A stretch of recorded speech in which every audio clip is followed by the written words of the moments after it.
बच्चों, let's read this question. The question says that total X energy of a system is conserved if the forces doing work on it are Y.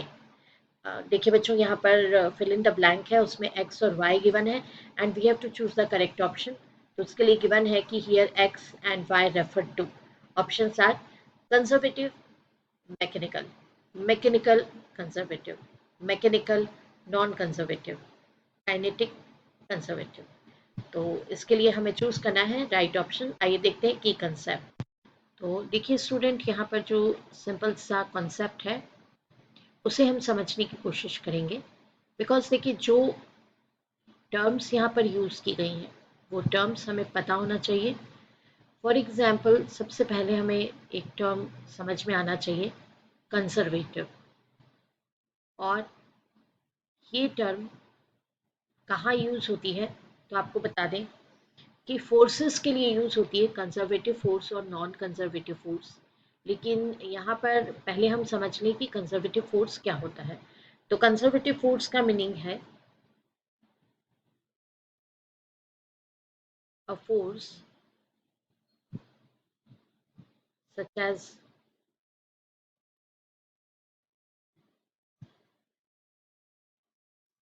Gravitational force, ये इसका एक example हुआ.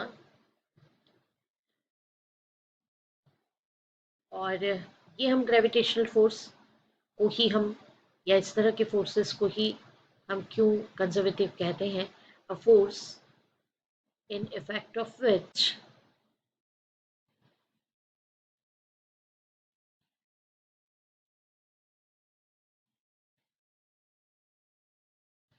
Work done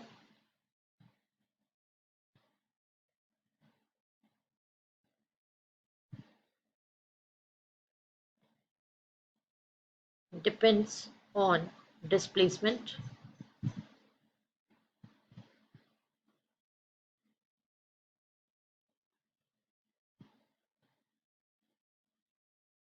मतलब displacement पे depend करेगा work done.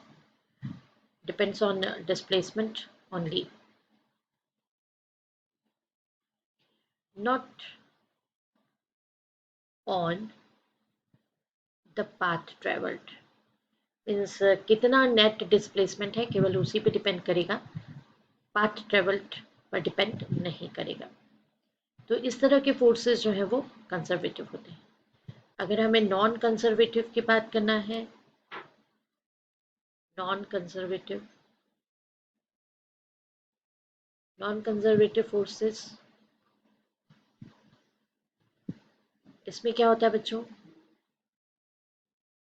When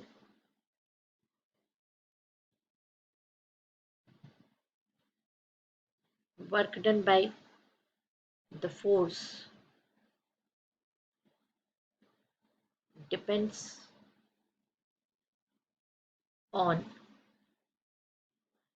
path traveled.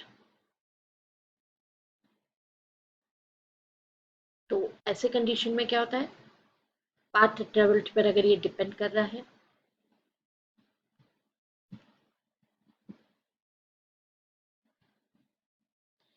then force is said to be non conservative. तो देखिए हमने आपको कंजर्वेटिव और नॉन कंजर्वेटिव फोर्स के बारे में तो बता दिया कि कंजर्वेटिव फोर्सेस क्या होते हैं, नॉन कंजर्वेटिव क्या होते हैं. तो इसके लिए एक एग्जांपल भी दे देते हैं. ये वाला जो फोर्स है उसका एग्जांपल भी आपको दे देते हैं. For example friction, friction force. ठीक है बच्चों, एक और जो थर्ड पॉइंट यहाँ पर इम्पॉर्टेंट है उसको भी हम समझ लें. थर्ड पॉइंट में एक वर्ड हमें समझना होगा, मैकेनिकल एनर्जी के बारे में, या मैकेनिकल एनर्जी क्या होता है. तो mechanical energy that means to say total energy that is sum of kinetic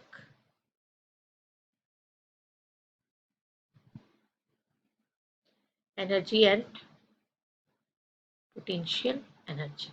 ठीक है, आइए अब देखते हैं सॉल्यूशन। बच्चों देखिए, सॉल्यूशन में हम आपको बता दें कि जो एक्स हमें फिल इन द ब्लैंक के फॉर्म में दिया है, तो इसमें हम क्या ऑप्शन चूज करेंगे। तो इसमें हम चूज करेंगे मैकेनिकल एनर्जी, राइट, क्योंकि मैकेनिकल एनर्जी में दोनों ही एनर्जीज आ जाती हैं।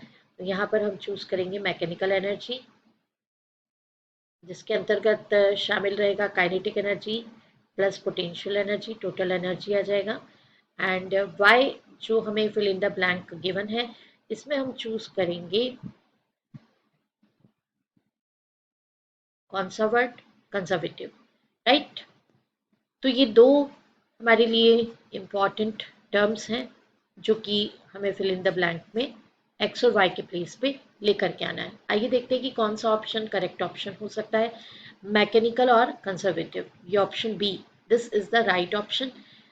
Total mechanical energy of a system is conserved if the forces doing work on it are conservative.